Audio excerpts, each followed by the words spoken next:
गोंदियातल्या शिवशाही बस अपघाताची चौकशी पूर्ण झाली आहे। शिवशाही बस अपघातामध्ये चालकच जबाबदार असल्याचं आता पुढे येतंय। 10 दिवसानंतर सखोल चौकशीचा अहवाल परिवहन आयुक्तांकडे सादर करण्यात आला आणि शिवशाही बस अपघातामध्ये 11 जण ठार झाले होते।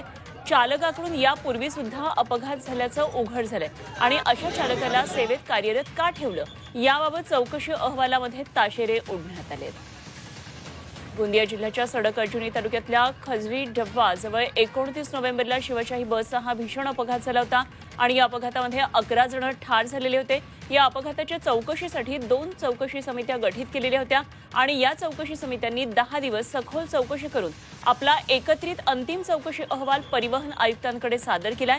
या अहवालात अपघाताला चालकच कारणीभूत असल्याचा ठपका ठेवण्यात आलेला आहे। तसंच अपघातग्रस्त शिवशाही चालकाकडून यापूर्वी सुद्धा अपघात झालेले असताना त्याला सेवेमध्ये कार्यरत कसं